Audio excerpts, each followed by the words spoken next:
दोस्तों, इमेजिन करो एक शो जो आपको सीधा अंदर से हिला देगा। रंगीन विजुअल्स, धड़कता हुआ बैकग्राउंड स्कोर और एक कहानी जो आज के जेन जी की रियलिटी दिखती है। एंग्जाइटी, एडिक्शन, आइडेंटिटी और प्यार, सब कुछ एक साथ। ये है यूफोरिया, एचबीओ का वो शो जिसने 2019 में आते ही सोशल मीडिया पे तहलका मचा दिया था। आज हम स्टार्ट करते हैं सीजन 1 एपिसोड 1 से, पायलट। और मैं आपको सीन बाय सीन ले जाऊंगा इस इंटेंस, विजुअली स्टनिंग और इमोशनली हैवी जर्नी पे। चलिए शुरू करते हैं। एपिसोड ओपन होता है एक यूनिक नैरेटिव स्टाइल से। हमारी प्रोटैगनिस्ट सीधा कैमरा की तरफ देखकर अपनी जिंदगी की कहानी सुनाना शुरू करती है। उसका नाम है रू बेनेट, एक टीनेज लड़की जो अभी अभी रिहैब से घर आई है। रू बताती है कि उसका जन्म 9/11 के 3 दिन बाद हुआ था, एक ऐसा माहौल जहां उसके पेरेंट्स ऑलरेडी एंशियस द दुनिया की हालात को लेकर। बचपन से ही उससे एंग्जाइटी, ओसीडी और मूड डिसऑर्डर्स की टेंडेंसी थी। जैसे जैसे वो बड़ी होती है, ये मेंटल हेल्थ स्ट्रगल्स सीवियर होते जाते हैं और एक दिन उसके डैड को कैंसर डायग्नोस होता है। यही वो मोमेंट है जब रू ड्रग्स की तरफ मुड़ती है। पहले प्रिस्क्रिप्शन पेन किलर्स, फिर धीरे धीरे कुछ और हेवी सब्सटेंसेस।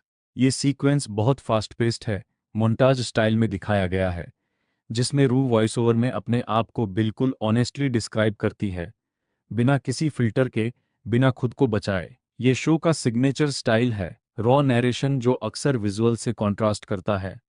सीजन शुरू होते ही हम देखते हैं कि रू एक ओवरडोज के बाद रिहैब से रिटर्न कर रही है अपने समर ब्रेक में। वो खुद कहती है कि उससे क्लीन रहने का कोई वादा नहीं करना, सिर्फ इतना पता है कि वो फिर से अपनी पुरानी लाइफ में वापस आ गई है। रू अपने घर पहुंचती है, जहां उसकी माँ लेस्ली और छोटी बहन जिया उसका वेलकम करते हैं, लेकिन टेंशन साफ दिखाई देता है। फैमिली में ट्रस्ट ऑलरेडी टूट चुका है, क्योंकि रू पहले भी कई बार रिकवरी का वादा करके तोड़ चुकी है। ये सीन्स बहुत सटल हैं, लेकिन पावरफुल। कैसे एक एडिक्शन सिर्फ एक इंसान को नहीं, बल्कि पूरे घर को अफेक्ट करता है। जिया की छोटी सी प्रेजेंस, उसकी चिंता भारी नजरीन, ये सब बिना ज्यादा डायलॉग के भी इमोशनल वेट क्रिएट करते हैं। रू अपने कमरे में जाके अपना पुराना कंफर्ट जोन ढूंढती है। अपने दोस्त फेज को, जिसे सब फेज बोलते हैं, से कांटेक्ट करती है, जो लोकल डीलर है, लेकिन जो रू को बचपन से जानता है और उसका ख्याल भी रखता है। फेज का कैरेक्टर इंटरेस्टिंग है। वो ड्रग्स बेचता है, लेकिन रू के लिए एक प्रोटेक्टिव फिगर की तरह भी है। यहाँ शो इंट्रोड्यूस करता है सीजन का दूसरा सेंट्रल कैरेक्टर, जूल्स वॉन, जो अभी नए टाउन में शिफ्ट हुई है अपने फादर के साथ।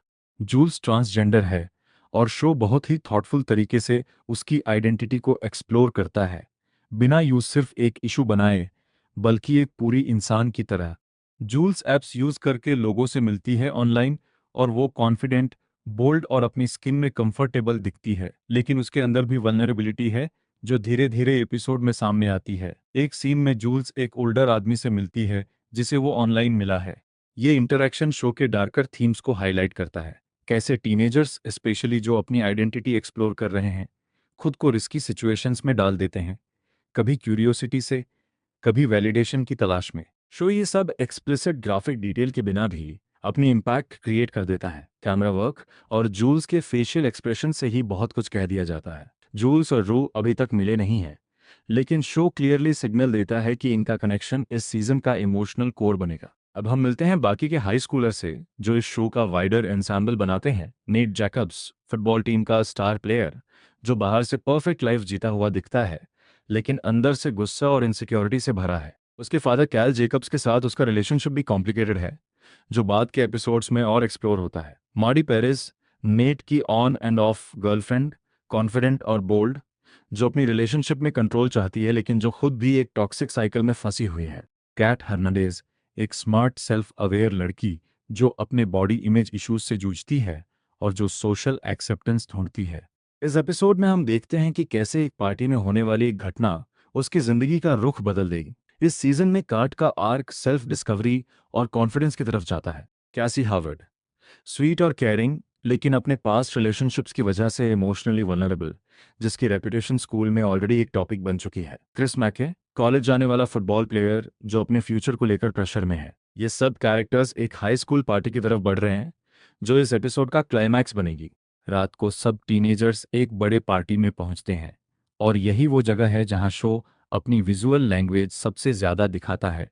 Neon lights, thumping music, drugs, alcohol और रॉ टीनेज एनर्जी।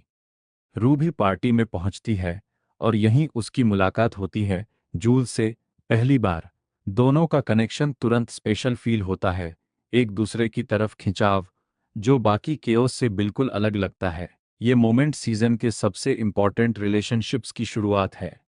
पार्टी में टेंशन बिल्डिंग होती है, नेट का गुस्सा, मडी के साथ उसके डायनामिक्स और एक इंसिडेंट जिसमें कात इन्वॉल्व होती है जो अनएक्सपेक्टेड तरीके से अनफोल्ड होता है और उसकी लाइफ को नया मोड़ देता है।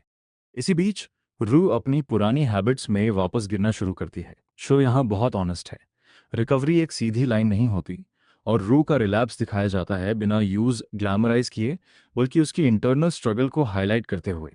पार्टी क्लाइमैक्स पे पहुंचती है जब एक सीरियस सिचुएशन क्रिएट होती है जिसमें पैरामेडिक्स तक बुलाने पड़ते हैं। ये मोमेंट शो के टोन को एस्टैब्लिश करता है।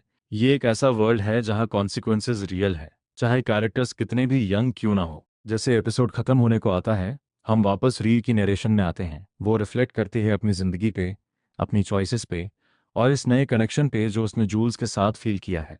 ये क्लोजिंग बहुत पोएटिक है। रू डायरेक्टली कैमरा से बात करती है, बिना किसी शुगर कोटिंग के अपने फ्यूचर को लेकर अपनी अनसर्टेनिटी शेयर करती है। वो क्लियरली नहीं कहती कि सब कुछ ठीक हो जाएगा, बल्कि वो इस ऑनेस्टी में ही एक तरह की होप दिखाती है। एपिसोड का लास्ट शॉट रू और जूल्स के बीच के नए कनेक्शन को हाईलाइट करता है, एक साइन की सीजन का इमोशनल जर्नी किस तरफ जाएगा। ये पायलट एपिसोड सिर्फ एक इंट्रोडक्शन नहीं है, ये एक बोल्ड स्टेटमेंट है। शो बिना जज किए अपने कैरेक्टर्स को प्रेजेंट करता है, उनकी फ्लॉज, उनके स्ट्रगल्स, उनकी वल्नरेबिलिटी, सब कुछ बिना फिल्टर के। विजुअली ये एपिसोड ऑलरेडी एस्टेब्लिश कर देता है अपना signature style, neon colours, dreamy cinematography और एक बैकग्राउंड स्कोर जो इमोशंस को एम्पलीफाई करता है। परफॉर्मेंस की बात करें तो रू के रोल में लीड एक्ट्रेस का काम बहुत ही रॉ और कन्विंसिंग है। वो कैरेक्टर के पेन को इतनी ऑथेंटिसिटी से पोर्ट्रे करती है कि देखने वाले तुरंत कनेक्ट कर जाते हैं।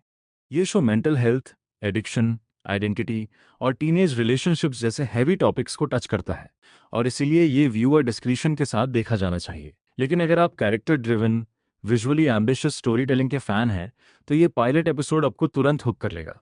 अगला एपिसोड में हम और डीप जाएंगे नेट और मैडी की कॉम्प्लिकेटेड रिलेशनशिप में और देखेंगे कि काट की जिंदगी कैसे बदलती है। अगर आपको ये रिकैप पसंद आया तो लाइक और सब्सक्राइब जरूर करें और बताइए कमेंट्स में आपको रू और जूल्स का कनेक्शन कैसा लगा।